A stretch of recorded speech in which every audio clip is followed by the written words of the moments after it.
Bonjour à tous, bonjour à toutes, bienvenue dans Tailgate, le podcast 100% D1 des équipes de The Playoff, de retour en cette nouvelle semaine après la 6e journée de compétition de ce championnat de France de D1, une nouvelle journée qui nous a encore une fois enthousiasmés, qui nous a apporté son lot de matchs plus ou moins suspense. On en a eu que 5 cette semaine puisque les Argonautes et les Ours n'ont pas joué en raison des conditions climatiques qui étaient sur Aix-en-Provence. Il y avait beaucoup de pluie. Bon, ils n'ont pas joué. Ce sera rejoué au mois de mai, je crois. J'ai vu, c'est le 10 mai ou quelque chose comme ça, le match qui va se rejouer. Bah, me regarde pas comme ça, Julien. Moi, j'ai travaillé. je dis. Pour m'accompagner ce soir. Alors, on était 2 il y a 2 semaines. On était 4 la semaine dernière. Cette semaine, on est 5. Ce podcast prend de l'ampleur toutes les semaines. Je vous garantis qu'avant la finale, on est à 14 dans le podcast. Ça va se finir en mode ELF, hein, mon jeu. Non, comme à la belle époque. pas du tout. Comme à la belle époque. Mon Julien de Spring Football News. Salut Julien, comment tu vas? Salut, ça va bien. Jean, qui est notre envoyé spécial sur les terrains de D1 pendant toute cette fin de championnat. Salut Jean, comment tu vas? Salut Flav, salut messieurs, je vais extrêmement bien. Avec nous, comme la semaine dernière, il est de retour, notre joueur des Grizzlies, Mathias. Salut Mathias, comment ça va? Salut, ça va et vous? Eh bien, ça va très bien. Et notre invité de cette semaine, puisque vous savez que chaque semaine, on met un joueur à l'honneur ou un club à l'honneur de D1. Cette semaine, c'est pour les Molosses d'Asnières-sur-Seine avec Kenny Tia. Salut Kenny, comment tu vas? Salut les gars, merci pour l'invitation. Eh ben, pas de quoi, c'est normal. On est content. En plus, alors on va raconter tout à nos auditeurs. T'étais censé déjà venir il y a 2 semaines et c'était moi qui n'avais pas pu assurer le podcast. Toi, tu t'étais déjà rendu disponible. Ça te fait donc 2 fois que tu te rends disponible pour nous. Donc on t'en remercie encore plus. Et en plus, ça tombe bien puisque les Molosses d'Asnières-sur-Seine ont gagné cette semaine. Donc en fait, on t'invite à un moment où il y a une victoire. 4 victoires, 2 défaites pour les Molosses depuis le début de la saison. Les 2 défaites, on le rappelle, c'était contre le Flash et contre les Black Panthers. Rien d'infamant jusque-là, d'autant qu'on pourrait reparler du match contre les Black Panthers qui était, bon Julien, on en a parlé la semaine dernière en long, en large et en travers, mais l'un des plus beaux matchs de cette saison de D1. Les Molosses qui sont donc dans une très très grande forme. Comment tu caractérises, toi Kenny, ce début de saison? C'est un début de saison fidèle à tes attentes ou c'est quand même une belle surprise d'être à 4-2 au bout de 6 journées? Honnêtement, je pense que notre début de saison, nous, on considère comme un peu décevant parce que je pense que en tout cas moi personnellement, je parlerai pas pour les autres, mais moi, quand je regarde nos rosters, nos individualités et les match-ups qu'on affronte chaque semaine, bah, je m'attendais à ce que quand on joue le Flash et quand on joue les Black Panthers, surtout qui sont nos seules défaites, et on soit beaucoup plus fort et qu'on puisse faire des prestations qui nous amènent des victoires. Je pense qu'on est déçus sur nos 2 matchs contre les adversaires les plus compétitifs, prendre 2 défaites. Mais je ne qualifierais pas notre début de saison d'autre chose que décevant, personnellement en tout cas. Ah, il est dur, hein, Kenny, avec lui-même, Julien. Parce que c'est quand même un bon début de saison des Molosses. Non, ouais, vous faites quand même, je pense, un bon début de saison. Après, comme vous dites, c'est vrai que vous avez pas mal de playmakers, autant au sol que dans le jeu aérien. Des trucs, des fois, qui coincent un peu, mais on sent quand même que c'est un effectif qui est largement compétitif. Vous, justement, c'est quoi un peu là les axes de progression que vous devez aller chercher pour la deuxième partie de saison? Je pense que c'est notre concentration et notre consistance dans nos drives, c'est-à-dire que ce soit autant défensivement qu'offensivement. On a beaucoup de drives qu'on ne finit pas pour des facteurs externes que la technique, que ce soit les flags, que ce soit surtout en défense, la concentration, la connaissance du jeu qui est appelé pour pouvoir l'appliquer à 100%. Je pense qu'il y a quelques facteurs qui ne sont pas techniques, qui nous empêchent de produire 100% de notre Molos football. Mais ouais, je pense que ce serait concentration et consistance dans les drives. Jean, toi, tu étais au match samedi contre Rouen. D'ailleurs, on salue les Léopards de Rouen, puisque les 2 fois où tu es allé les voir, tu les as fait perdre. Donc, il est officiellement banni de la ville de Rouen. Voilà, toi qui voulais aller faire un séjour en Normandie, bah, ce sera pas pour cette année. Qu'est-ce que tu as pensé de ce match? Bah, moi, je vais rebondir sur ce que Kenny a dit.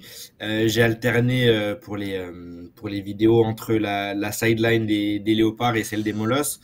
Et en fait, il y a énormément de jeux offensifs des Molosses, moi plutôt, qui étaient super bien appelés. Des longues passes, notamment, des superbes courses. Et puis, il y a un running back qui trébuche alors qu'il avait le terrain ouvert devant lui. Et Kenny sait de quoi je parle. Ou alors, il y a un flag qui est appelé alors qu'il y a une passe de 40 yards qui vient d'être lancée par Brodian. Et ça s'est répété une fois, deux fois, trois fois. Et la vérité, c'est que pour ceux qui n'ont pas vu le match, les Molosses auraient pu mettre 2 ou 3 TD de plus. Rouen a montré un très. Tu avais vu des matchs d'eux avant. Mais moi, de ce il que les j'ai a vu déjà joués en début de saison. Hein. face à Villepinte et face à Agnières, j'ai pas vu la même équipe. Mais en tout cas, moi, j'ai pas vu du tout la même équipe. Et c'est ce que les joueurs de Rouen m'ont dit, et notamment Arthur, que Flav, tu connais bien, qui a retrouvé dans la vidéo que j'ai fait pour le compte de The Playoff. Arthur Donc, Tunetier, en tout cas, c'est vrai que le receveur. les Molosses Je précise que c'est Arthur Tunetier, le receveur. Exactement, le numéro 8. Qui a droppé quelques ballons d'ailleurs. Exactement, Arthur Tunetier, le numéro 8. Qui a droppé quelques ballons, mais Kenny sait que les Molosses ont aussi droppé pas mal de ballons. Donc, ça, c'est à un moment donné, j'ai voulu aussi. J'ai voulu aussi le mettre dans la vidéo. La Week 6, c'est beaucoup de drops critiques dans beaucoup de matchs. Hein. Oui. En tout cas. Mais ouais, non, mais en tout cas, voilà, c'est vrai que je suis d'accord avec Kenny sur le fait que ils sont capables de plus. Et malheureusement, parce qu'il y a un flag, parce qu'il y a un drop, ou même aussi parce que j'ai senti à un moment donné, et je sais pas si c'était une consigne ou pas, mais je suis pas sûr, qu'à un moment vous avez géré le match et que vous auriez pu accélérer encore plus et que vous l'avez pas forcément fait parce qu'il y avait déjà une distance qui a été créée avec Rouen et que vous voulez pas forcément risquer une blessure. Justement, en parlant de ça, moi, il y a quelque chose qui m'a surpris. Alors, Kenny, je sais pas si tu vas pouvoir répondre parce que ça concernait surtout l'attaque, mais il y a eu ce dernier drive où il restait, quand vous récupérez le ballon, une petite minute, j'ai plus le timing exact, et où effectivement, il y a une volonté. Alors, vous êtes dans votre propre moitié de terrain, le match est à 28-14. Bon, il y aurait pu avoir possibilité de poser le genou au sol, mais où vous essayez d'aller marquer encore. Il y a une course, notamment, je crois que c'est de Brodian, si je dis pas de bêtises, qui court, au risque qu'il y ait une blessure ou quelque chose comme ça. Quelle était la volonté? Essayer d'agrandir le point d'average au niveau du classement? En fait, c'est plus j'avoue que j'ai pas parlé à mon coach offensif, donc je sais pas, mais je sais qu'en tout cas, en défense, on a... les timings sont serrés entre les semaines, donc en fait on a peu de reps de qualité pour vraiment au film se corriger sur certains trucs. Donc je pense que c'était juste l'occasion de jouer et de juste tirer un maximum de ce match pour préparer nos matchs d'après. Je pense qu'il n'y avait pas vraiment une volonté de scorer parce qu'une fois que Brody court, on prend pas de temps mort et on n'est pas vraiment agressif vu que c'est une course en plus, mais je pense que c'était juste obtenir le plus de reps qualité possible du match. Ouais, c'est vrai que tu as raison. Et puis le championnat de D1 est court quand même. Hein, c'est que 10 semaines, donc forcément, tu essaies de maximiser chaque instant de compétition entre guillemets officielle que tu peux avoir effectivement dans ce championnat. Pour parler un petit peu, je reviens juste sur le match de la semaine 5. Nous, on l'a vécu de manière extérieur. J'ai parlé aussi avec Flo et Brice Jacques qui commentaient le match. On a vécu vraiment un match contre les Black Panthers absolument incroyable. Sans doute, on l'a dit la semaine dernière, le plus beau de ce début de championnat de D1. Comment tu l'as vécu, toi, ce match-là? Je suppose que c'est très frustrant de repartir avec la victoire après quand même ce qui nous a semblé être une très bonne performance. En fait, je pense que j'ai une double lecture parce que pendant le match, j'avais l'impression qu'on était en train de les blow-out et qu'en fait, il n'y avait pas de match. Même si au fur et à mesure du match, surtout le 4e quart où ils nous remontent vraiment, mais j'ai eu le sentiment en défense en tout cas qu'on était vraiment devant et qu'on avait des petites sautes qui étaient punies tout de suite ou en red zone, on appelle un jeu, c'est un autre qui est exécuté, ils mettent TD et on prend une passe de 60 yards alors qu'on met une pression à 7. Mais j'avais l'impression que dans le fil du game, en fait, on était bien au-dessus. Mais après, quand je regarde la tape, je pense qu'en vrai, ils n'étaient pas si en dessous que ça. Ils ont fait des erreurs, on a fait des erreurs. Et il y a eu quelques faits de jeu qui ont quand même fait que sur un match aussi serré, ils se jouent à un point. Il y a des fumbles qui sont... Nous, notre fumble, pour moi, c'est pas un fumble quand je regarde la tape. Et eux, ils ont des fumbles qui leur sont pas attribués. Ce qui fait qu'au final, le match il est frustrant parce qu'on a l'impression qu'il s'est joué sur des facteurs externes à nous, en fait, et sur des décisions arbitrales. Même si je pense qu'on aurait pu faire une prestation qui aurait empêché les arbitres d'intervenir dans le match. Alors, tant qu'on en a parlé des arbitres, et je salue Guillaume de la Fédé, il m'a autorisé à dire que c'était une honte si le flag dont on a parlé la semaine dernière a vraiment été lancé parce que Benjamin Lolmed avait serré la main d'un spectateur en dehors, vous savez, sur la célébration. Si c'est vraiment pour ça, il m'a autorisé à dire que c'était honteux. Donc je le dis, c'est honteux. Je crois que c'est pour ça. Hein. Mais oui, je vois pas d'autres raisons. Nous, on n'a pas d'autres raisons. Il n'y a pas d'autre raison de croire que c'est autre chose. Ouais. Mais ça, on pourrait revenir 50 fois sur les célébrations qui sont flaguées. C'est malheureusement toujours un grand sujet de débat. Il y a un moment là sur un de vos touchdowns là contre Léopard, il y a deux gars de chez vous qui dansent et il y a les arbitres, les deux d'un coup ils balancent. Ouais, les deux, ils étaient synchro. Ils envoient comme ça. Oui, non, mais ils étaient synchro. C'est des shérifs.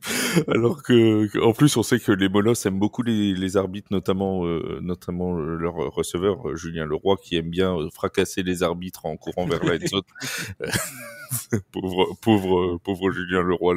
Ça restera l'une des images de cette saison de D1, cette action-là fantastique. Il a mis un touchdown là, il s'est rejoué. Oui, c'est vrai, il s'est remis. Alors par contre, si vous pouvez arrêter avec les maillots, ces couleurs-là de maillots, parce que nous, on voit rien du tout au niveau numéro à la caméra, donc c'est un enfer. On sait même plus. Ouais, mais sur les photos après match, ils étaient bien ceux-là. Oui, moi, c'était un enfer. J'ai dû demander à Jean, excuse-moi, mais c'est quel numéro qui a marqué, parce que je ne voyais pas sur la caméra. Bon, alors j'étais en quadruple écran. Je m'étais fait une Octobox made in NFL Network, tu vois, mais en mode FFFA TV, tu vois. Donc bon, c'était un peu. J'étais en petit écran, donc c'est peut-être pour ça, mais c'est vrai que c'était pas ce qu'on voyait de mieux. Question. Ah, bonjour le chat. Chat de Julien qui vient nous dire bonjour. La dernière fois, c'était le chat de Mathias. Décidément, on va peut-être ouvrir une section 30 millions d'amis ce jour. Un podcast animalier, peut-être, ce jour. On pourra inviter les molosses. C'est bien ça, les chiens. J'ai pas de chat, malheureusement. Non, mais bon, un nom de chien, donc c'est déjà bien. La semaine prochaine, enfin le 29 mars, prochaine journée, c'est un déplacement contre le Flash de la Courneuve. Je suppose, déplacement que tu attends plus qu'autre chose. En vrai, pas particulièrement parce que c'est le Flash, mais surtout parce que c'est les deux adversaires devant nous. Et c'est les matchs les plus qualitatifs. Moi, honnêtement, je viens d'arriver au Mlos, donc j'ai pas la rivalité avec le Flash. C'était au Cougar avant, hein, c'est ça. Pas de bêtises. C'est ça. Et donc là, vu que le Flash sort d'un match un peu terrible de leur côté, où il n'y a pas de réussite offensive, bon, on va en reparler tout à l'heure avec des conditions météo spéciales, mais quand même, on a été surpris de voir le Flash dans cet état-là. Comment vous allez aborder un peu le Flash là, sur ce match-là ? Différemment que notre match d'avant, je pense qu'on a surestimé certains facteurs, défensivement en tout cas, et sous-estimé d'autres dans notre précédente confrontation. Mais de tous les matchs qu'on a vus après et à l'analyse du match que nous, on a fait contre eux, je pense qu'on a certains match-ups et certaines configurations qu'on peut vraiment abuser. Donc, on va essayer de dominer sur les deux côtés du terrain et normalement, ça suffira. Avant de passer aux autres matchs, juste une petite question pour toi, Julien. Je veux ton avis à Jean et puis je vais prendre celui de Kenny aussi à la fin.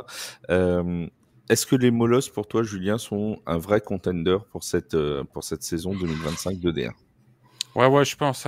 Il y a quand même Brodian, match après match, il continue d'élever son niveau de jeu. Là, et il fait encore un touchdown de plus de 50 yards, on voit de quoi il est capable, il court beaucoup.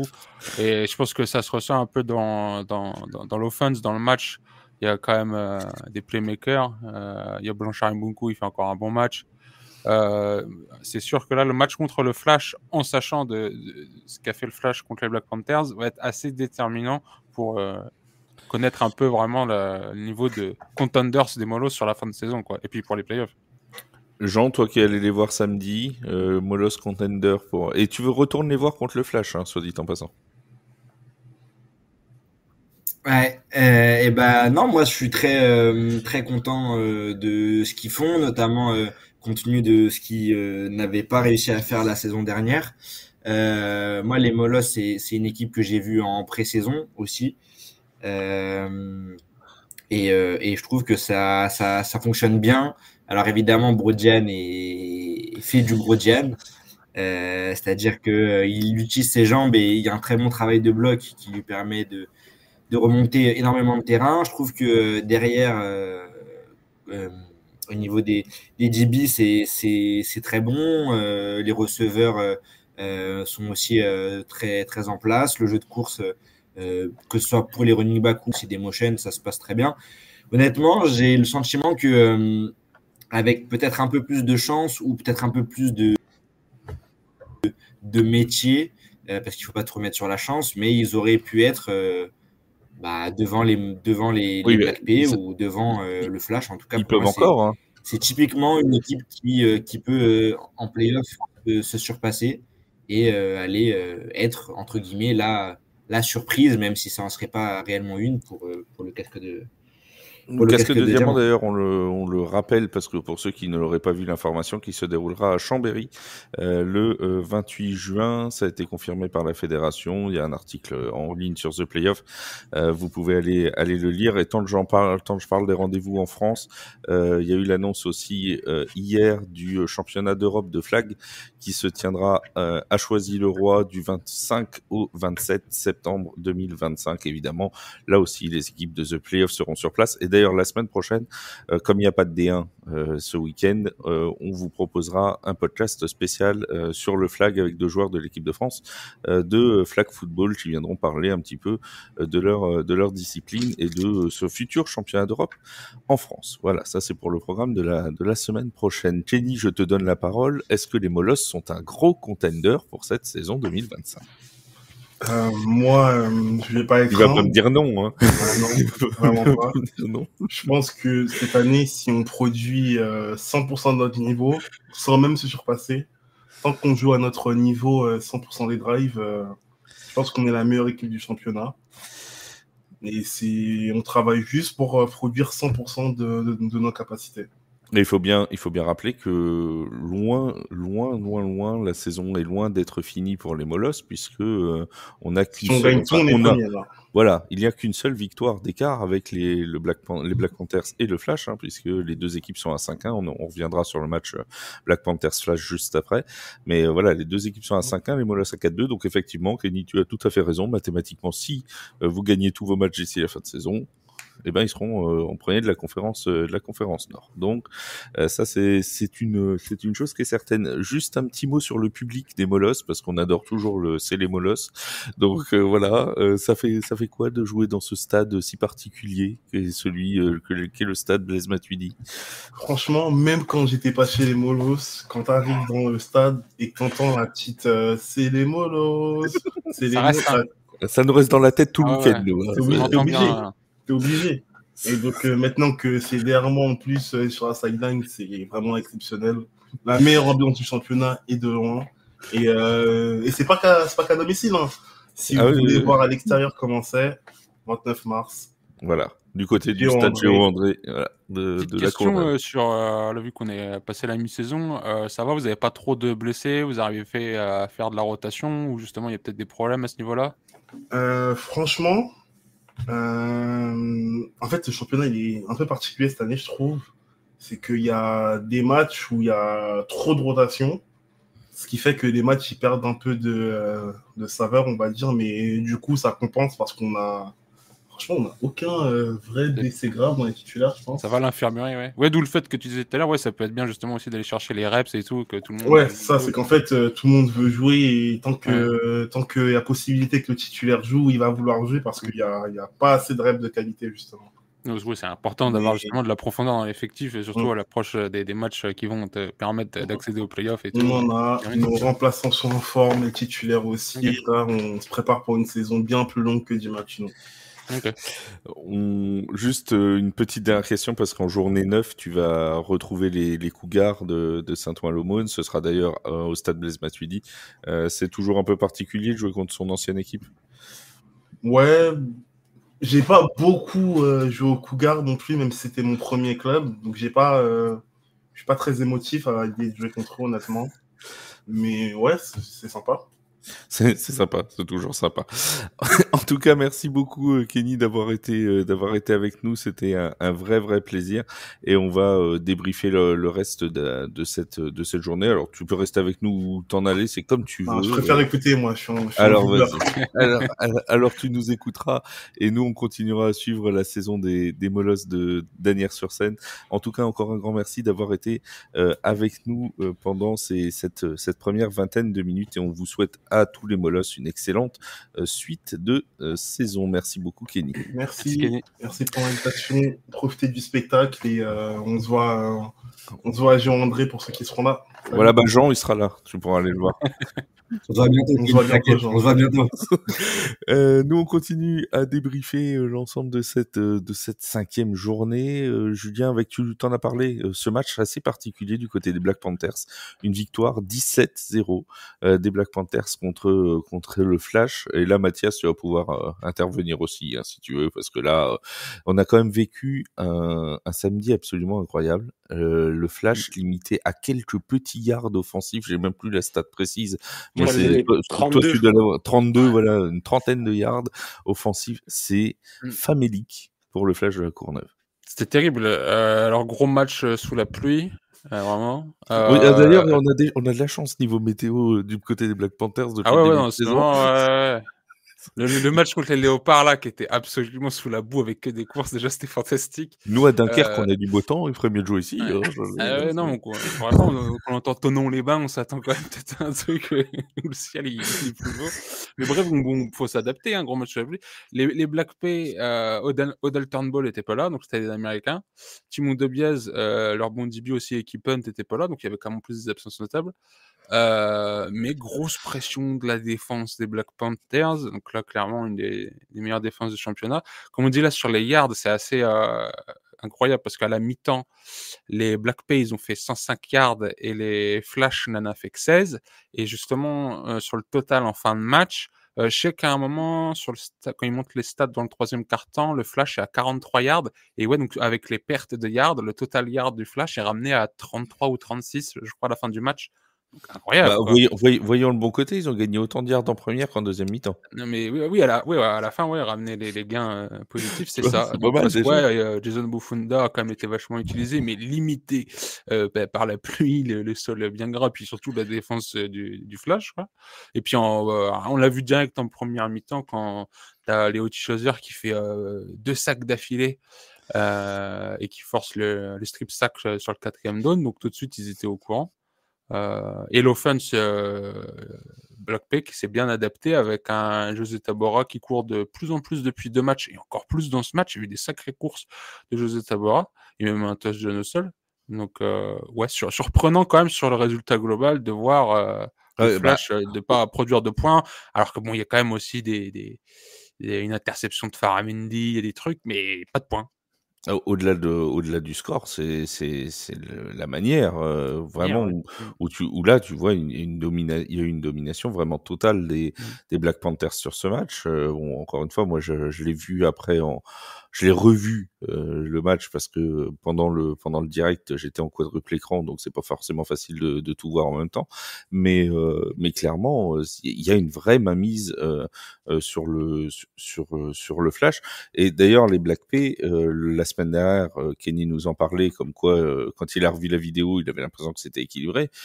Ils avaient, si on prend statistiquement parlant, aussi largement dominé au niveau des yards offensifs les Molosses. Ça fait quand même 2-3 matchs on sent vraiment que cette équipe, en fait, depuis 3-4 journées, monte en puissance et a retrouvé son rythme de champion de France. Ouais, puis comparé à, là, comme je disais, pour moi, la Week 6, là, sur tous les matchs, il y a beaucoup de drops. Là, il n'y en a pas beaucoup. Là, ils sont à 13/16 à la passe. Et puis, tu as le trio Benjamin Olmed, Pierre-Yves Daillir et Liam Ward qui font la sacrée taf à la réception. Et justement, au sol, c'est un peu justement avec José Tabora qui vont chercher aussi des courses et des force zones. Et puis, la défense, quoi, ça force. Ils prennent quand même 5 sacs, les Black Panthers, mais ils en infligent aussi 3 au flash, et il y a une interception de chaque côté. Mais globalement, après, ouais, l'offense était très dominante, quoi. Même s'ils faisaient que 17 points, mais à la fin, la défense des Black Panthers, ils en encaissent quasiment aucun point là. Le total, c'est quoi? C'est moins de 20 points par match là? Oui, oui. Le total défensif des Black P, c'est Ouais, ça, je sais tu veux? plus, je crois Ils en qu'il sont à l'avait mis. 41 points encaissés en 6 matchs.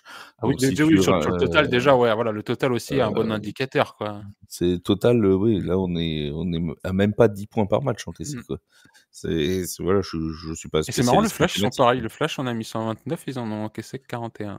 Ouais, voilà, c'est ça. Et donc on est quoi, du 7 points par match? 6 fois 7, 42, donc un peu moins de 7 points par match Oui. encaissés, quoi. Ça fait quand même pas épais, quoi. Et surtout, ça fait, attends, parce que j'avais pas noté, mais ça fait un petit moment qu'ils ont pas pris de points, les Black Panthers. Parce que là, ils en ont pas Bah pris contre le Flash, là, ils en avaient pas pris. Ah bah si, ils en avaient pris contre les Molles. si, la semaine dernière contre les Moules, Ouais, c'était ouais. avant avec le match C'était avant. Oui, il y en avait eu des 2, les Léopards et des Cougars et Cougars. les Léopards, ouais. Oui, oui. Donc, sur les 4 dernières semaines, il y a 3 fois où ils prennent pas de points, quoi. Mhm. Voilà, c'est original. C'est original. Bon, mon Jean, t'en as pensé quoi de ce Flash avant d'aller leur rendre visite, là? Jean, Bah, j'ai oui. regardé les highlights. Alors, Les je sais pas highlights, si c'est bah Julien oui. qui les a montés, Le Black P mais Flash, non, bah écoute, je crois, oui. Oui, c'est bon. quand une équipe met 0 points, ouais. Quand une équipe met 0 points, c'est que ben, la défense en face, elle a été très bonne, d'autant plus quand on connaît les armes offensives du Flash. Moi, ce qui m'a un peu plus surpris, et c'est peut-être parce que c'est ce que j'ai un petit peu plus vu dans le résumé, c'est que les courses ont été très bien stoppées de la part des Black P. Et surtout, il me semble que c'est leur première défaite de la saison, si je dis pas de bêtises, C'est au ça. Flash. C'est ça. Donc c'est peut-être qu'ils sont. Alors il faudra voir ce que ça va donner sur la prochaine journée, mais peut-être qu'ils étaient arrivés à, je sais pas, une certaine usure, ou peut-être que leur jeu bien étudié par l'adversaire sont devenus trop prévisibles. À vrai dire, j'ai pas forcément beaucoup de souvenirs des matchs du Flash cette saison. Mais ouais, en tout cas, ce qui est évident, c'est que 0 point encaissé par les Black P face au Flash, c'est un énorme signal envoyé à toute la conférence Nord et plus globalement à toute la D1. Je vais te faire le résumé de la saison du Flash, enfin comment moi je la ressens, hein, et ça n'a rien de négatif dans ce que je vais dire. Toi qui es fan des Chiefs, c'est un peu les Chiefs 2024. C'est-à-dire que des fois, tu vois, on se disait, Ouais, c'est tiens, pas brillant, mais ça gagne. ils sont un peu en difficulté. Bah, en fait, ils dégagent une certaine sensation de maîtrise, en fait, que ils font ce qu'il faut pour gagner, tu vois. Quand ils vont être dos au mur, ils vont accélérer et ils vont passer devant, et puis sans forcément aller gagner 65-0 tous les matchs, tu vois. Mais voilà, ils maîtrisent leur sujet et à la fin ils gagnent, quoi. Tu vois, c'est à peu près Mais l'idée. sauf que là, ils sont tombés sur les Bills. Voilà, en gros, grosso modo, là, ils sont tombés sur les Bills. Si on fait un parallèle NFL, voilà, c'est à peu près ça. C'est à peu près l'idée. T'as vu le match, toi, Mathias?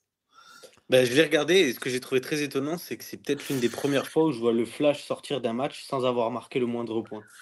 C'est vrai que ça doit pas être courant. C'est étonnant quand même, rien que de se dire ça. Hein. Et je crois que, je sais pas si vous avez la stat, mais est-ce qu'il y a déjà un match Je où ne ils l'ai n'ont pas. pas marqué de points? Je sais pas. Je vais envoyer Flo, notre ami commentateur de la 3FA qui me cherche tout le temps des stats. Tu vois, sur le 0-0, je l'ai envoyé. 3 jours après, il m'a envoyé la stat, comme quoi il y avait déjà eu un 0-0. On va en reparler juste après. Mais donc s'il peut me chercher, s'il y a déjà eu 0 point du Flash marqué dans une saison, il faudrait qu'on retrouve ça, ou qu'on demande à quelqu'un du Flash qui va peut-être nous donner l'info. Mais c'est vrai que c'est rare. Qu'il arrête de faire recherche en 2008, hein, si jamais qu'il n'allait pas plus loin. mais franchement, c'est vrai que c'est étonnant. C'est une performance étonnante. En parlant de pas beaucoup de points, on va parler des Diables Rouges et des Cougars. La transition est parfaite tant qu'on parle des 0 points. Bon, comment dire 0-0. Voilà. 0-0, Qu'est-ce que vous voulez que je vous dise d'autre? Qu'est-ce que vous voulez que je vous dise, ma bonne dame? 0-0. Bon, c'est assez rare. Alors, le dernier 0-0, c'était, si je dis pas de bêtises, en 2019, en D1. Voilà, on va donner la stat pour les gens qui ne la connaîtraient pas. Alors, je Pour les remercie une nouvelle scorigami fois, de D1. voilà, pour les scorigami de D1. C'était un match entre les Molosses et les Spartiates, le 23 février 2019, où il y avait eu 0-0. Voilà, c'était la dernière fois. Mm. Bon, c'est quand même une performance très très décevante de la part des Diables Rouges. Ben, on en parlait la semaine dernière, hein. Là, c'était vraiment un truc. Enfin, c'était un match à aller chercher pour eux, hein, pour rajouter une petite victoire au Mathias, il compteur. est mort de rire, je sais pas pourquoi. Là, enfin, il y a eu aucune réussite offensive des deux côtés. Alors, j'ai trouvé que à mon avis, les Cougars les ont peut-être un peu surpris parce que les Cougars, je les ai trouvés étonnamment un peu en forme en attaque, mais malgré 0 points. Entreprenant. Mais où est-ce qu'on va trouver du positif dans 0 points? Eh ben, les Cougars Ils sont constants. avaient une vitesse d'exécution. Mais il y avait une vitesse d'exécution qui était un peu mieux que d'habitude. Il y avait leur jeu au sol qui a bien embêté la défense des Diables Rouges. Mais après, c'était. Ben oui, 0-0, quoi. C'est rare, on est choqués parce qu'en fait, on se dit, merde, on est au soccer, on n'a pas l'habitude de commenter des scores comme ça. Si c'est pour nous faire ça, les gars, la prochaine fois, on fait la Ligue 1, nous, on fait pas la D1. Non, mais c'est. Moi, rigole pas. Il y a eu beaucoup de problèmes de Grizzlies, fumble du côté des Diables Rouges. Il y a les Cougars, la D-line des Cougars fait un bon match. Moi, j'ai noté alors, j'ai pas les noms parce que c'est un peu le bordel dans les fiches. Et le 56, le 4 et le 77. C'est le numéro du loto que tu me donnes là? Ouais, mais pour les Cougars. Donc, utilisez-les pour peut-être chaud. Le 56, le 4 et le 77. Le 4 fait un sac spin et tout. Non, franchement, il y a quand même une bonne D-line des Cougars et qui va inquiéter la O-line des Diables Rouges, quoi. Si je peux vous dire, je crois que le 56, si je dis pas de bêtises, c'est Thomas Bertrand et il vient de chez nous. Et c'est un O-line. Alors, Ok, attends, ouais. je vérifierai sur le drive. Tout, regarde, les Parce Léopards, que- leur O-line, il a joué fullback, il a mis un touchdown. Oui, de donc, préciser ça. tout- On aurait dû tout- demander tout est à passé. Kenny alors pourquoi les Molos ils se prennent des touchdowns de la part d'un O-line en fullback. Non, mais alors, non, mais en plus, moi, j'étais juste derrière la end zone à ce moment-là, et c'est celui que j'ai interviewé la semaine dernière, donc j'étais très content. Et ben franchement, c'était bien joué. Franchement, c'était bien joué. Je pense que les Molos ils s'y attendaient vraiment pas. Et à la fin, et à un moment, parce que Flav il a remis en doute le fait que ce soit celui que j'ai interviewé. Je suis parti directement le voir sur la sideline. Et je lui ai dit, ouais, mon patron, il a un doute. Il me dit, ouais, mais un O-line, il ne peut pas recevoir la balle, mais il peut courir avec. Et effectivement, je pense que ça, ils n'étaient pas très... Je voyais rien au même après numéro le de maillot. touchdown, il a été réaligné sur un play en fullback. Oui. Je ne voyais rien au numéro de maillot, donc je t'ai demandé les numéros qui avaient marqué, parce que c'était un vrai enfer, ce truc. Mais tu vois, pour revenir sur une O-line là, des Diables Rouges, j'ai trouvé que au snap, ça partait bien, mais dès qu'il fallait protéger un peu longtemps Badis Grammy, il y avait des problèmes à tenir. Alors que c'est un truc en début de saison, j'en parlais en début de saison, c'était que la O-line donnait du temps à Badis, souvent plus sur des troisièmes et longues, et ils arrivaient à compléter des beaux jeux. Et là, il y a eu vraiment, je trouve, une O-line qui était moins bonne, quoi. J'ai pas les stats, de sacs encore, mais il a pris au moins 6 ou 7 sacs, Badis, sur le match. J'ai pas le total, ouais, mais il y a beaucoup de fumbles. Il a mangé la pelouse plus souvent qu'autre chose dans sa journée de samedi, le pauvre Badis. Avec tout l'amour que j'ai pour lui, et toute l'affection. Mais là, il s'est fait saquer un nombre de fois assez impressionnant. Et alors, il y a cette décision aussi de pas prendre le field goal à 40 secondes de la fin. Ils sont en position... J'allais dire Mathias va nous parler. Non, c'est peut-être pas le moment. Mathias va nous en parler. J'aurais pu leur taper, ça aurait C'est ça qu'on aime, l'autodérision, tu vois. C'est ça que beau. Non, mais blague mise à part, c'est vrai que c'est une décision quand t'es à 0-0, tu te dis, tu vois, pourquoi pas tenter le field goal? Même s'il passe pas, bon, bah, ça finit à 0-0, mais au final, Mais ça même au fait début pareil. du match, ils sont un peu gourmands. Ils jouent, je crois que sur le premier drive offensif des Diables Rouges, ils jouent une 4e et 2 sur leurs Mm. 35 yards et qui ne passent pas. Donc tu rends la balle sur les 35 yards des Cougars. Justement, le problème de l'offense des Cougars, hein, c'est de pas faire des longs drives. Hein. Si ils arrivent à faire 30-40 yards, c'est le maximum. Et ils concrétisent rarement quand ils sont en red zone, les Cougars. Ça se termine souvent sur des interceptions, des turnovers. Ou alors, pareil, je trouve que les Cougars, quand c'est des jeux en 3e tentative, c'est l'offense, il y a rien qui est exécuté proprement et on sent que il laisse pas le temps au jeu de soit de se développer ou alors il joue trop vite, ça finit en turnover. Et à la différence là, bah, c'est que j'ai l'impression que les Diables Rouges, avec la pression de la D-line, étaient un peu, je les ai sentis plus en panique que contre les contenders du reste de la conférence, quoi, tu vois. Alors, dans l'Afterfoot, et on salue l'Afterfoot US, la semaine dernière, il y a eu un focus sur les Diables Rouges où ils disaient qu'ils avaient tous les éléments pour aller en playoff et tout. La performance de samedi est quand même plus qu'inquiétante dans cette optique-là, non? Bah là, oui, c'est Et- prendre descendre d'une marche, enfin, reculer un Est-ce peu. qu'il n'y a pas eu une espèce de... Enfin, ça m'étonne quand même parce que ça reste une équipe promue, mais une espèce de syndrome du match facile, tu vois, en se disant... Peut-être. Ah, je pense qu'ils y sont allés la fleur au fusil. Ils se sont dit, c'est les Cougars, ça va rajouter une Un victoire. peu, hein. Ça va rajouter une victoire. Les Cougars, ils ont plus rien à perdre. Ils y sont allés morts de faim. Et je pense que les Diables Rouges, ils se sont heurtés à un petit mur auquel ils s'attendaient pas du tout. ouais, Ils ont ils se sont Nico retrouvés Schwartz piégés, qui en sort fait. un super match la semaine dernière à 3 Hugo. Hugo, pardon, oui, désolé, Hugo Schwartz, qui a deux touchdowns à la réception et un touchdown à la course, qui met 3 touchdowns dans le match la semaine dernière. Et là, il y a rien, quoi. Ah ouais, non, bah, ils ont jamais pu exploiter sa vitesse à Hugo Schwartz. Ouais, Il y a eu ouais. aussi une fois dans le 4e quart-temps, je crois, où il arrive à faire une réception où il peut enfin s'exprimer un petit peu. Et puis après, en fin de match, il se retrouve au moins 2 fois dans la red zone et bah, ça cafouille les ballons. Il y a des fumbles, ils perdent des yards bêtement sur des pénalités. Enfin Je bref, m'attendais c'est... pas à se dire que les Diables Rouges soient tellement déjà bien installés en D1 qu'ils allaient à leur tour écraser les Cougars. Mais peut-être qu'un petit 2-3 touchdowns, ça aurait été déjà bien, quoi. Bah, comme au match aller, quoi. Le premier Ouais. match de la première journée où ils avaient maîtrisé le match du côté de Saint-Ouen. Ouais. Là, franchement, il y avait 20-2, ouais, c'était le premier match. ouais, ouais, ouais, ça avait été voilà, ça avait été maîtrisé. Là, Maîtrisé, ouais. clairement, il y avait rien. Il y avait rien, et il va falloir se retrousser les manches parce qu'autant on a été plutôt sympa avec les Diables Rouges, on avait dit bah c'est vrai que même dans certaines défaites, c'était encourageant. Autant là, la défaite, elle est enfin la défaite non, pardon, le match nul, il est quand même oui, il est assez inquiétant pour la suite des événements. Ils jouent contre qui en J7 les... Black Je crois qu'ils ont Panthers, ouais, c'est ça, je crois qu'ils enchaînent la Black Panthers Molos Flash si je dis pas de je peux te dire, si je dis pas de week bêtises. 7, Black Panthers des Bleus Rouges. Après semaine 8, Molos des Bleus Rouges. Semaine 9, Les Flash. Molos. Non, c'est Molos Cougar. Et semaine. Oh, pardon. Oui, On est Diable sur les Rouge Diables Flash. Rouges là. Oh la vache, Ouais, c'est ça. Ils font les Et trois, ils font semaine Molos 10, Black Panthers. Léopard Ça des va Bleus être de Rouges. finir contre Léopard. Ouais. Donc voilà, là ils vont avoir 3 semaines compliquées. En imaginant que les Léopards ou les Cougars arrivent à prendre une victoire, ça va être une lutte. Faut On va pas laisser retomber dans passer. une lutte pour le maintien qui va être Ouais. assez Oui, c'est serrée, ça, hein, oui, mais bon. oui, ils vont vite devoir relutter pour le maintien si c'était gringole, quoi.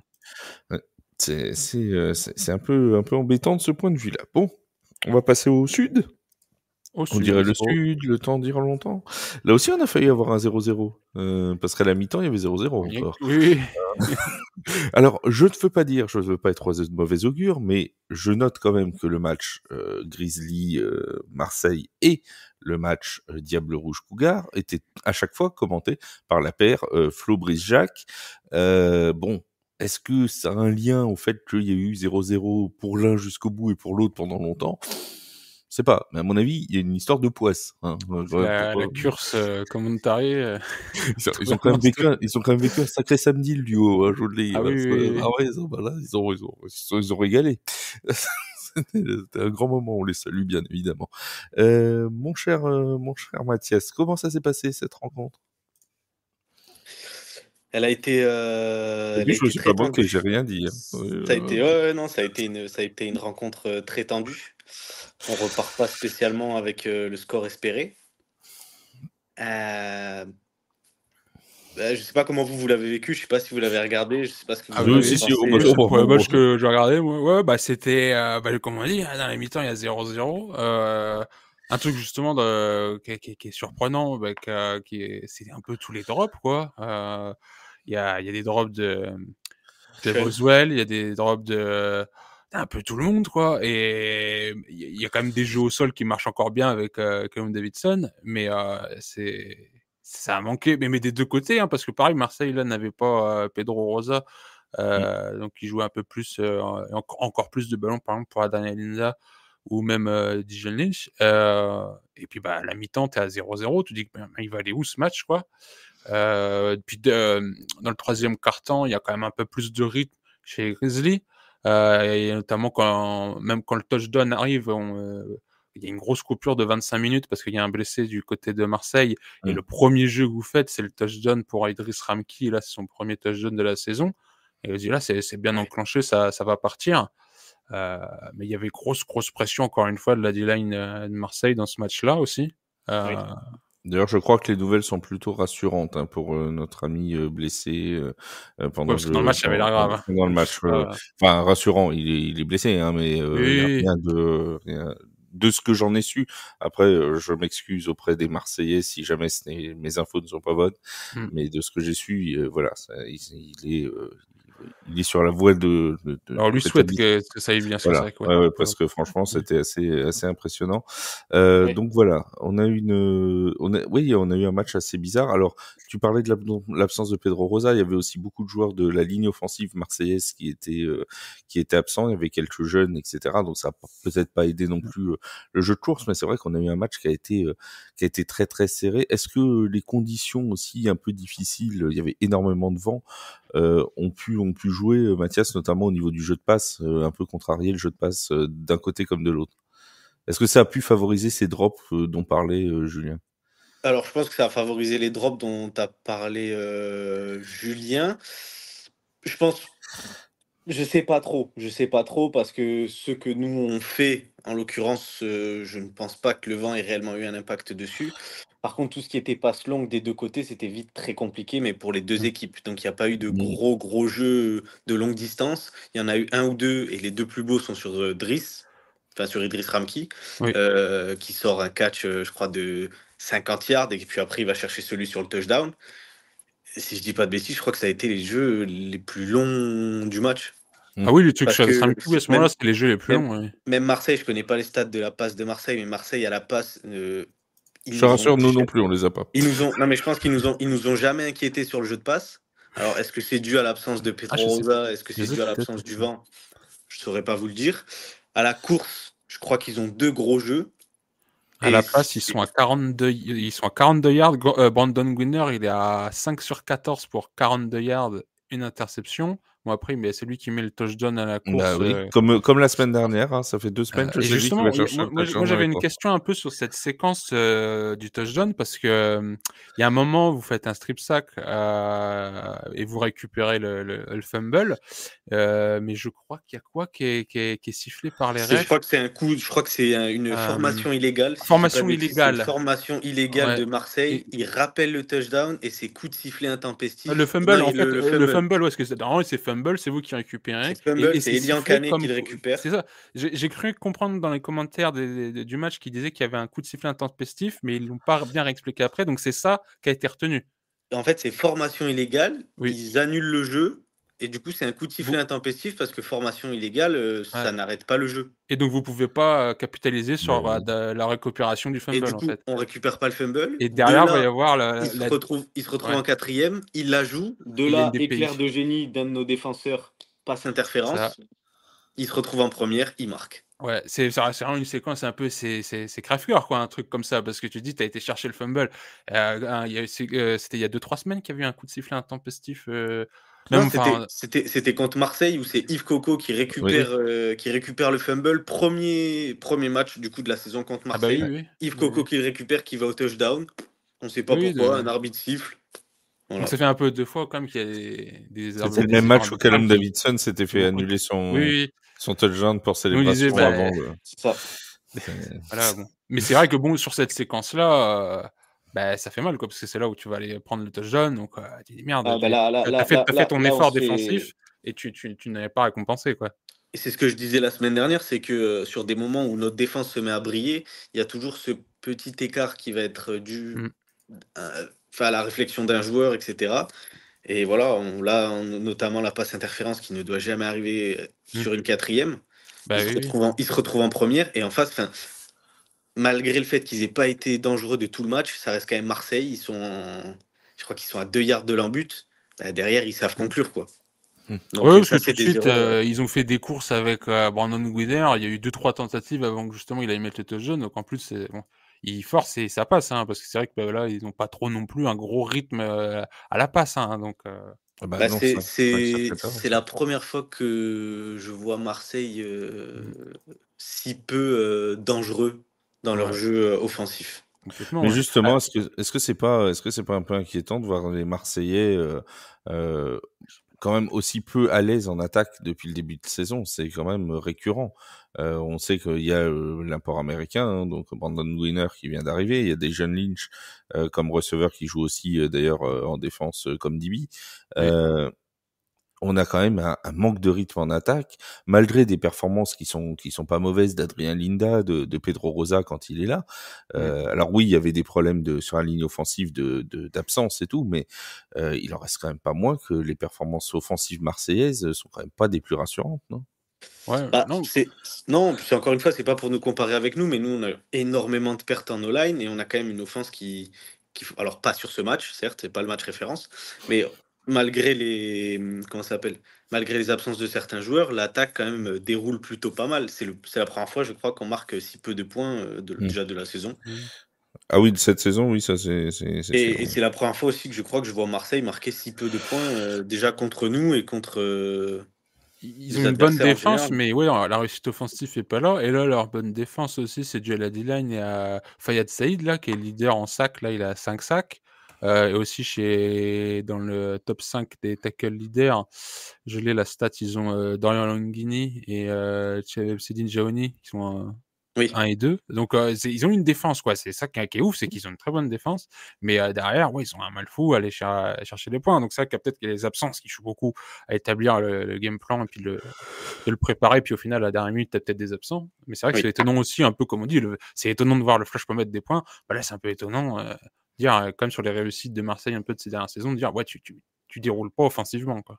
Bah, je Bah, trouve que comparé à cette année et l'année passée, déjà, je trouve qu'il y a, il y a un écart Ouais, il y a un qui écart, est ouais. trop important à ce niveau-là.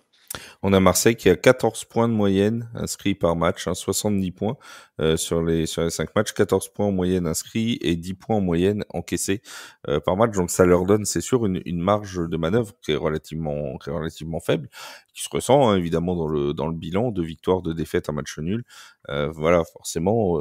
Et d'autant plus, et on va en parler tout de suite, que les Iron Mask de Cannes, eux, continuent leur petit bonhomme de chemin en tête de cette conférence sud. Une victoire sans trembler, 40-0 face au Dauphin de Nice. À Nice, ça met les Iron Mask à 5-0. Alors les Ours sont toujours à 4-0 parce que le match a été reporté. Mais avec 2 matchs de retard, va falloir quand même commencer à cravacher pour aller chercher les deux là en tête de la conférence, pour que ce soit pour Marseille ou pour Perpignan notamment. Ce match de Cannes, Julien, bah sans histoire, hein, ils ont maîtrisé leur sujet et puis voilà. Ouais, c'est ça, là, pour le coup, ouais, c'est propre du côté de Cannes. Yanis Paulin, encore une fois, super impressionnant, les courses qu'il nous fait et comment il tient sur ses jambes, l'équilibre qu'il a et tout, à faire On va essayer de faire tackles, un podcast sans parler d'Yanis. On va essayer. Ouais, peut-être faudrait l'inviter un jour pour qu'il nous parle de ça, parce que franchement, c'est magique ce qu'il fait. Yanis, si tu nous écoutes, tu peux c'est vraiment m'envoyer un des meilleurs joueurs de D1, quoi. Enfin, ce qu'il fait physiquement, c'est impressionnant. Et puis il est autant bon là maintenant dans les courses qu'encore plus aussi sur certaines réceptions. Ils ont Timothée de la Barrière qui fait encore un punt, un TD sur un punt return. Et donc voilà, comme on le disait depuis 2-3 matchs, la spécial team des Dauphins, c'est quand même urgent. Il y a un beau pick six aussi. Il y a encore un pick six. Il y a beaucoup de choses qui... Les Dauphins, on voit que c'est une équipe de football qui a les capacités de faire quelque chose, mais dans les 3 phases, il y a des trucs qui clochent. Et comme tu dis, pour vous, pour les Grizzlies, si en fait, il y a un moment, il y a un défenseur, il te fait une DPI, là, ça va peut-être te coûter le match parce qu'il fallait qu'il évite la DPI. Et je trouve que chez les Dauphins, on va retrouver un peu cet aspect-là, mais dans toutes les phases du jeu. Il manque un petit quelque chose en attaque, il manque un petit quelque chose en défense. Les special teams, je trouve, il y a beaucoup d'erreurs. Encore une fois, et c'est compliqué pour les Dauphins. C'est vraiment journée compliquée. D'ailleurs, le prochain match des Dauphins, ce sera chez les Grizzlies. Oui. Oui. Et puis ce sera le retour de Denver Ramovic chez nous, parce que c'était notre ancien head coach. Et surtout, ce qui m'étonne chez les Dauphins, c'est que leur attaque prend quand même, je crois, 3 interceptions, dont un pick six. Par le même joueur en plus. Oui, par le 23, par Alexis Gomis. Et si je dis pas de bêtises, je crois que c'était un de ses premiers matchs en tant que DB. Je ne l'avais pas dans le roster, moi. Ouais, non. De ce que j'ai compris, alors, je crois peut-être qu'il remplace en plus un import, mais je suis pas sûr. Je dis ça, mais parce que c'est un peu comme ça qu'il l'a présenté Brice Jacques-André dans le commentaire. Et j'ai été revoir justement où il n'était pas dans les feuilles et il a refait un post Insta dessus. Et donc, le gars, un peu son premier match, 3 interceptions et un pick six. Et puis, je crois qu'il y a deux ou 3 fumbles aussi, si je me trompe pas, qui les aident pas trop. En spécial team aussi, ils se font contrer. Et puis, ce qui m'étonne, c'est que leur quarterback, Silverio, si je dis pas de bêtises, ça reste quand même un bon QB. C'est un très bon QB, c'est ça que je comprends pas. Il y a des trucs qui marchent bien dans l'attaque des Dauphins, mais c'est un peu comme chez Joueur. Il y a des drives de 30-40 yards, c'est tout. Ou alors, pareil, ça arrive en red zone et c'est là qu'il y a les turnovers. Donc, ça concrétise pas sur les trucs positifs aussi. Je pense que si on fait un jour un Cougar Nice, les 2 équipes peuvent perdre le match. Est-ce qu'on peut faire moins de 0 points? Non, mais alors, il y avait un débat. Fait un peu surprendre, parce qu'il y a... Vas-y. Non, je disais, il y avait un débat interne sur un groupe qu'on a. Alors, je vais dire ce que vous en pensez, parce que c'est un débat entre Brice Jacques et Waik. On va pas trahir trop de secrets sur un éventuel match entre les Diables Rouges et les Blue Stars de Marseille, savoir qui marquerait le plus de points. Brice Jacques a dit Marseille sans problème, et Waik nous disait non, ça se trouve les Diables Rouges, machin tout, c'était juste un match sans, leur 0-0, etc. Bon, je pense que Marseille, quand même, sur un match entre les deux, normalement, ça devrait être... Oui. Bah, vous voulez faire un match, Cougar Dauphin, vous? Pourquoi pas? Franchement, on peut. On va proposer à la Fédé de faire un play-down. C'est comme les playoffs, mais version pour la dernière place, quoi. Ça peut marcher. Jean, tu voulais nous parler du numéro 23, si t'es encore avec nous? Non, Jean, une fois. Alors oui, je suis encore avec vous. Oui, je suis encore avec vous. Non, mais je suis là. Non, j'avais juste oublié. Il s'était endormi, excusez-le. Non, j'avais oublié que mon micro était fermé. Non, je disais, alors... On enregistre à 2h du matin, alors c'est difficile. Non, mais je disais le numéro 23, il me semble qu'en plus d'être son premier match, je crois que il est même pas corner de base. Il me semble que c'est un receveur qui a été placé là parce qu'il manquait quelqu'un à cet endroit-là. Et alors, je suis pas sûr de ce que je dis. Il me semble avoir vu ça sur Insta, mais je suis pas sûr. Et donc, justement, ça serait son premier match au poste de corner. Et premier match, première interception et sacré gain, donc d'autant plus étonnant. Ouais. En tout cas, voilà, un match pareil, bien maîtrisé par le receveur numéro 9 des Iron Mask, Laurie Maspimbi, qui a fait un très bon match. Qui était un joueur qu'on n'avait pas trop vu jusque-là et qui déroule bien. Et là, c'était simple, dans le match, il faisait le drive à la passe, et puis dès que tu étais dans les 20 yards, c'était Yanis Bolin qui bombardait, et puis voilà, quand ça passait. Quoi. C'est vraiment un playmaker. Alors, le 29 mars, Yanis, oui. Le 29 mars, si vous êtes du côté de Toulouse, je vous conseille d'aller voir les Ours, puisque on aura un match entre les Ours de Toulouse et les Iron Mask de Cannes lors de la prochaine journée. C'est la première fois qu'ils se rencontrent, vu que c'était le 29 mars. Ben oui, C'est puisque c'est le match de la week 2 deuxième journée qui a été qui reporté. n'a pas été joué. Parce que normalement, c'était Ouais, ouais. chez les Ouais, Iron Mask ouais. en week 2. Et donc là, c'est chez les ours bien reposés. Donc ça va être un sacré choc. Eh oui. Ça va être un sacré choc et forcément, bah, pourrait être même décisif pour la première place éventuellement de la conférence Sud. Surtout, j'ai envie de dire, si les Iron Mask vont gagner parce que eux, ils ont qu'un seul match en retard. S'ils sont à 6-0 avec une victoire du côté de Toulouse, ça va commencer quand même à sentir bon du côté de Cannes pour la suite de cette saison de D1. Est-ce que vous avez quelque chose à ajouter, chers amis, sur cette 6e journée avant que je donne le programme de la 7e journée? Non. Non, Non, tout a pour été dit. clôturer quand T'as même pas sur le pas MVP de journée. le thème que j'ai vu beaucoup de drops, mais c'est vrai qu'au final, vu qu'on a passé un peu le cap de la mi-saison, même si les équipes du Sud en retard, on commence à voir aussi les équipes qui jouent des playbooks un peu différents. On l'a vu un peu du côté des Molos. Il y a des trucs différents qui commencent à être joués. On se prépare justement au match retour, qui sont des matchs importants. Il y a des équipes, voilà. C'est pour ça que je posais la question, par exemple, à Kenny, côté Molos, l'état de leur infirmerie. Il y a des équipes qui peuvent aligner des rosters assez conséquents et qui ont de la profondeur pour faire la rotation. Il y a des équipes, comme on dit, c'est des gens, ils jouent double plateau. Donc, il y a aussi des difficultés qui traînent tout au long de la saison. Mais on espère que des équipes comme les Cougars et les Dauphins qui puissent trouver le chemin de la end zone, mettre des points et gagner des matchs, quoi. Oui, c'est tout le mal qu'on leur souhaite, bien évidemment. Oui, Jean, tu voulais dire quelque chose? Non, c'était pour une prochaine intervention. Il faut pas que je coupe le micro, donc je l'ai laissé ouvert. Je suis en prévisionnel là. Ok. c'est compliqué pour Jean. Ouais, c'est compliqué. Là, le réseau, il prochaine journée. La 7e journée de D1 se déroulera donc le 29 mars. Donc, il n'y en a pas la semaine qui vient là. Un petit peu de repos. Mathias va pouvoir affûter son pied. Et nous nous retrouverons à partir du 29 mars. L'enfoiré.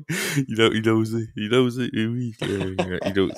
29 mars, donc, je disais, dans la conférence Nord, ça commencera à 17h, un match entre les Léopards et les Cougars. Là aussi, un match pour le maintien en D1, entre les Léopards et les Cougars. À 19h, ce sera le choc au stade Géo-André entre le Flash et les Molosses, avec Jean qui sera sur place à la Courneuve. Toujours à 19h, les Black Panthers recevront les Diables Rouges de Villepinte. Ça, c'est pour la conférence Nord. Pour la conférence Sud, il y aura là encore le 29 mars, donc le match à 19h entre les Ours et les Iron Mask. À 20h, les Blue Stars qui reçoivent les Argonautes. Et à 13h, le dimanche, Dieu merci, les Grizzlies catalans ne jouent pas le samedi à 19h, sinon je devais être en sextuple écran. Les Grizzlies qui reçoivent donc les Dauphins de Nice. Comme ça me fera un match que je pourrais regarder tranquillement et faire un résumé d'un seul match et j'aurais pas à me casser les yeux. Merci beaucoup aux Grizzlies catalans pour cette initiative de jouer le dimanche, ça me fait très plaisir. Merci Julien d'avoir été des nôtres comme tout le temps. Merci à Mathias, merci à Jean, merci à Kenny qui est passé avec nous pendant ce début d'émission. Ça c'est pour la D1, la NFL. Il y aura un podcast qui sortira jeudi matin. On fera la review de la NFC Est et de l'AFC Est et on parlera aussi un petit peu des signatures du côté de Cincinnati, du côté des Bengals, avec les prolongations de Ja'Marr Chase et de T. Higgins. Voilà, qui ont sorti les gros chéquiers. Nous allons reparler de ça. Est-ce que c'est une bonne idée pour les Bengals? On en débattra dans le podcast NFL qui sortira jeudi matin. Merci à tous de nous avoir écoutés. On se dit à très vite sur The Playoff. Salut.